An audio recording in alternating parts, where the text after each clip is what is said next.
Buenas noches, amigos, amigas. Bienvenidos, bienvenidas nuevamente a este programa de plataforma, este espacio de opinión que nos da el canal TVX. Un espacio para poder conversar, un espacio en el que podemos escucharnos, en el que podemos dialogar desde posiciones diferentes, desde lugares diferentes, desde puntos de vista diferentes, porque hemos tenido experiencias de vida diferentes. Y son esas diferencias y son esas experiencias que nos permiten entablar el diálogo, o las que nos la deberían de hacer, porque justamente esa diferencia y esa diversidad, la que nos permite ir construyendo puntos en común, la que nos permite ir construyendo para encontrar esos caminos en los que juntos y juntas vamos a transitar para construir un lugar mejor, una sociedad mejor, un país más bonito, un país más justo, un país más solidario. Y no solo un país, una comunidad también, una comunidad más bonita, una comunidad más justa, una comunidad más solidaria. Y un mundo más bonito, un mundo más justo y un mundo más solidario. Pero eso solo lo vamos a poder construir si somos capaces de dialogar, si somos capaces de caminar desde la diferencia y desde la diversidad, entendiendo que cada uno de estos puntos de vista aportan cosas que posiblemente yo no esté viendo, alguien más la ve, y alguien que ve esa discusión puede aportar también otro punto de vista diferente. Y así vamos construyendo, así nos vamos encontrando en el otro y en la otra, y nos vamos encontrando también a nosotros y a nosotras mismas. Porque es en el otro y en la otra, reconociendo sus luchas, reconociendo sus sueños, reconociendo sus dificultades, reconociendo sus aspiraciones. Es como también yo puedo reconocer mis luchas, reconocer mis sueños y mis aspiraciones de una manera empática para construir comunidad. Un gran saludo a los amigos, amigas que siempre están pendientes fuera de las fronteras, haciendo también los respectivos saludos en los comentarios a los videos. Un saludo también a los amigos, amigas también adentro del país que están siempre sintonizando y que están siempre comentando y dialogando ahí en los comentarios. De eso se trata justamente. En los programas anteriores hemos venido haciendo ya toda una serie de videos de cómo entender el presupuesto del público. Hemos visto cómo se formulan los presupuestos, cuál es el proceso que se sigue para formular el presupuesto público. Hemos visto un poco cómo es que se cambia de cancha ahí en abril, donde la discusión pasa del Ejecutivo al Legislativo, y que en la Comisión de Hacienda y Especial del Presupuesto de la Asamblea Legislativa es donde se terminará discutiendo la formulación del presupuesto 2022, pero que el Ejecutivo les presentó ya un proyecto de ley el 30 de septiembre, que es el que está en la mesa de discusión. Hemos venido hablando ya algunas cosas que se pueden ir viendo en ese presupuesto. Hemos hablado que son cerca de 8.000 millones de dólares, son 7.967.7 millones de dólares, casi 8.000 millones de dólares, de los que más de 6.000 millones provienen de los impuestos que vamos a estar pagando nosotros y nosotras en el 2022, y otros 1.200 millones provienen de deudas que igual se van a pagar con los impuestos que se recauden, pero en los siguientes años. Hemos visto también qué está pasando con el Ministerio de Educación, hemos visto también qué está pasando con el Ministerio de Salud. Y solo para hacer el resumen de qué está pasando, tanto en educación como en salud. En educación, la parte del presupuesto que se financia con los impuestos que vamos a estar pagando todos y todas se ha recortado. El año pasado, todo el presupuesto de educación estaba financiado con los impuestos que vamos a pagar este año, porque estamos en el 2021. Para lo que se propone en el 2022, esa parte disminuye y tiene una asignación de 71 millones de dólares menos con respecto a 2021. Y el aumento, porque al final el monto total aumenta, está relacionado con programas de deuda, particularmente 3 programas que se estarían desarrollando en el Ministerio de Educación, que estarían financiando con préstamos internacionales. 195.5 millones de dólares del Ministerio de Educación se estarían financiando con deuda, con préstamos. Y la parte de los presupuestos que está financiado con el impuesto que pagamos todos y todas ese año, se reduce a 71 millones. De nuevo, si vamos a ver por línea presupuestaria en qué se ocupan esos 1.274 millones de dólares, que es la parte que proviene de los impuestos, vemos que hay recortes de 56.7 millones de dólares en programas y proyectos de inversión. Es decir, no toda aquella inversión en infraestructura, en escuelas, en el mejoramiento de escuelas, hay un recorte de 56.7 millones de dólares. También hay recortes de 21.3 millones de dólares a las instituciones adscritas al MINED. De eso, lo que más pesa es un recorte presupuestario de alrededor de 16 millones de dólares a la Universidad Nacional. ¿No? Eso estamos hablando 2022 con respecto a lo aprobado en el 2021. También vemos un recorte de 8.1 millones de dólares en atención a la educación básica. Es decir, de primero a sexto grado, pues el presupuesto para la atención en ese tramo de educación se recorta 8.1 millones de dólares y un recorte de 1.4 millones de dólares en tecnología e innovación para el aprendizaje. Eso en el Ministerio de Educación. En el Ministerio de Salud, vimos que pasa algo similar. Se reduce el presupuesto que está financiado con los impuestos que vamos a pagar durante el 2022 y se compensa con 120 millones de dólares en programas financiados con préstamos. Es decir, que la parte que el gobierno le asigna presupuestariamente, pues tiene una reducción de 27 millones de dólares con respecto a lo aprobado en el 2021. Y de lo que podemos destacar es un recorte de 27.7 millones de dólares en desarrollo de la inversión en el Ministerio de Salud. ¿Qué quiere decir eso? Pues menos dinero, menos recursos para infraestructura en unidades de salud, en hospitales nacionales, en clínicas comunitarias. Y además, un recorte de 44.8 millones de dólares en el primer nivel de atención de salud. ¿Qué es el primer nivel de atención de salud? Pues es la línea presupuestaria que permite financiar a las unidades de salud, a las clínicas comunitarias, promotores, promotoras de salud, toda esa parte más territorial de la salud. Pues esa tiene un recorte de 44.8 millones de dólares de lo que ha presentado el gobierno para 2022 con respecto a lo que fue aprobado en el 2021.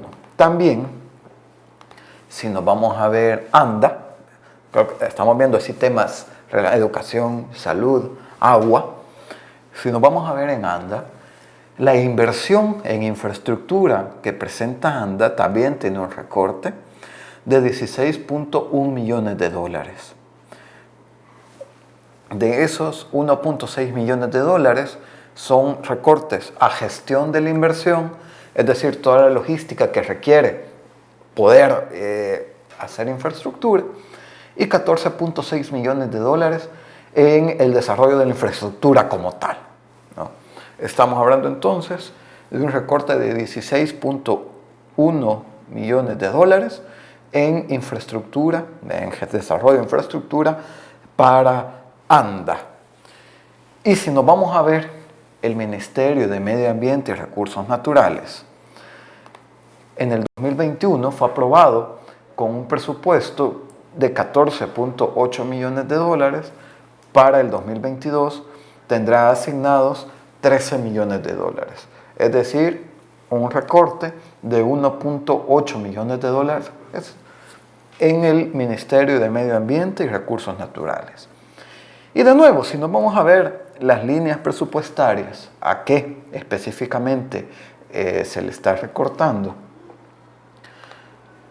el mayor recorte está en la línea de trabajo de seguridad hídrica, que pasa de tener 1.7 millones de dólares en el 2021 a 590.000 dólares para el 2022, es decir, un recorte de cerca de 1.2 millones de dólares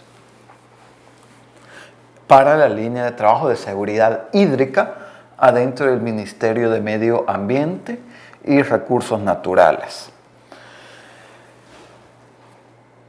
¿Qué nos dice esto? Porque ya hemos dicho, que los presupuestos públicos es donde se ven las prioridades. Hay recortes al primer nivel de atención de salud, es decir, la parte más territorial de la salud. Hay recortes a la atención a la educación básica. Hay recortes para la gestión del agua. Recortes presupuestarios interés fuertes.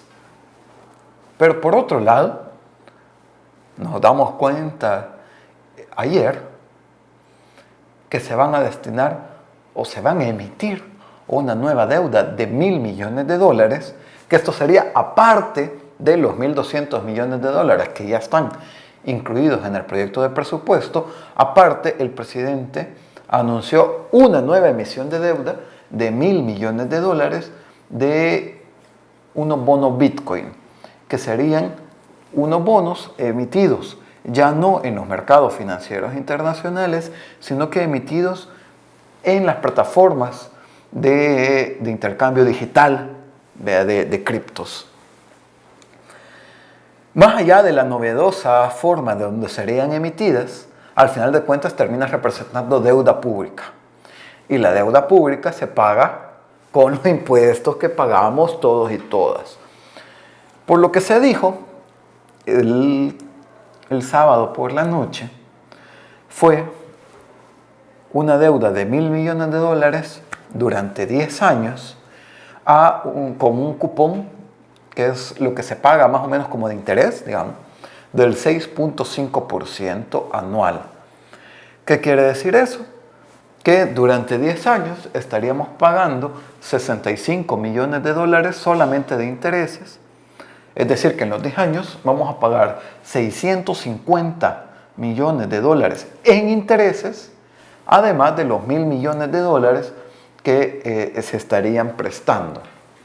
Y que esos 1.000 millones de dólares, 500 irían para la compra de bitcoins y otros 500 para el desarrollo de infraestructura de lo que se ha dado por llamar Bitcoin City.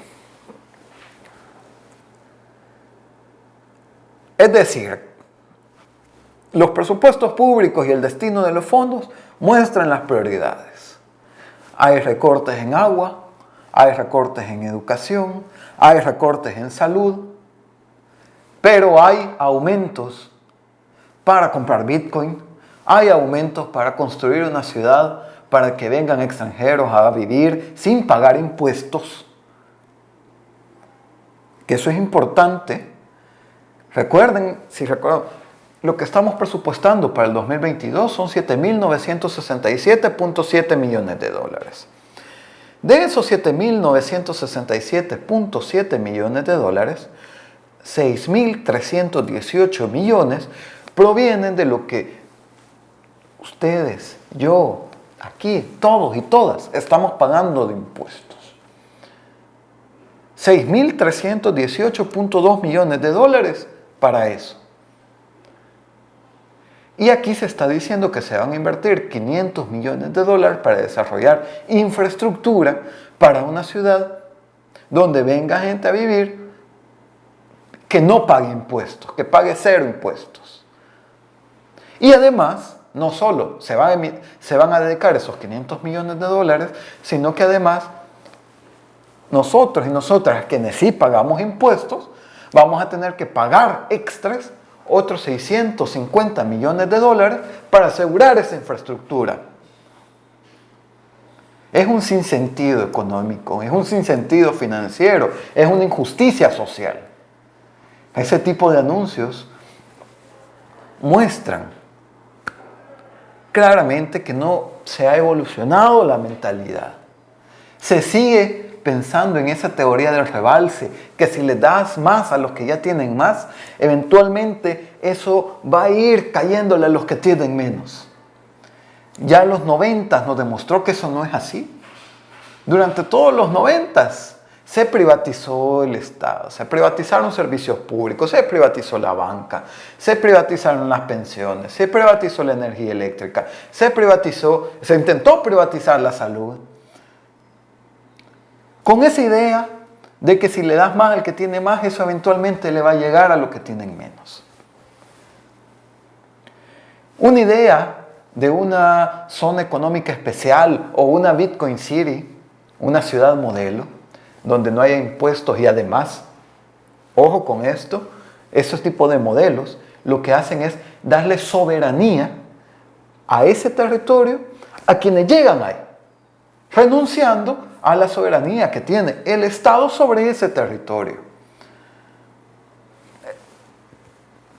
Si no vamos a ver la implementación de ese tipo de proyectos en otras partes del mundo, lo que nos vamos es un rotundo fracaso. Tenemos el ejemplo de Honduras, donde se han aprobado zonas económicas especiales, donde el mismo promotor de las ciudades modelos, Paul Romer, llegó a Honduras para intentar hacer la aplicación de ese modelo teórico, pero al final salió, porque vio que no es posible, porque genera conflictos territoriales, porque genera conflictos en términos del despojo de las tierras a las comunidades que están ya en los lugares, donde genera conflictos en términos del control de los recursos naturales. Inyectarle energía eléctrica a esa ciudad implicaría quitarle energía eléctrica al resto de la población, cuando en El Salvador ni siquiera producimos la suficiente energía eléctrica para abastecernos y necesitamos importar de Guatemala o de Honduras energía eléctrica.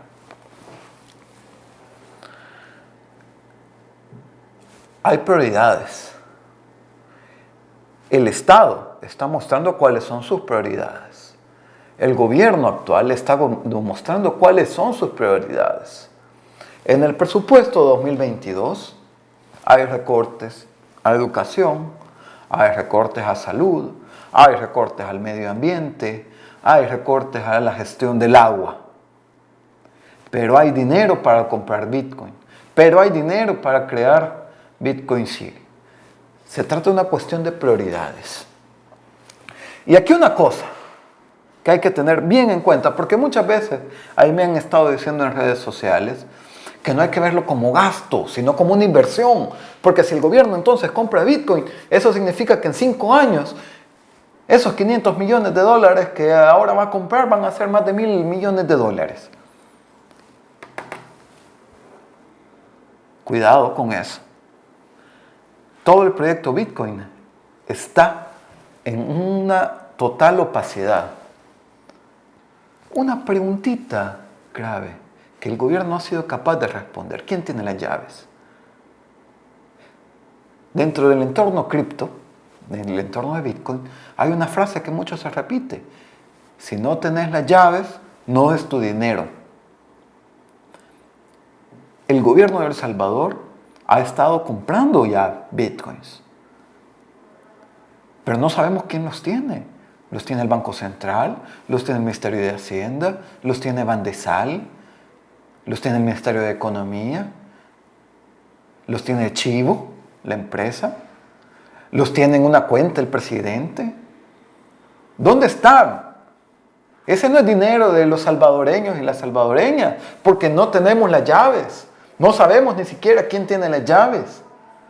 Entonces, no podemos contar que ese dinero va a servir para esto, porque ni siquiera sabemos a dónde está ese dinero. Lo que sabemos es que se han ocupado 205.3 millones de dólares para darle todo el soporte a la infraestructura de Chivo,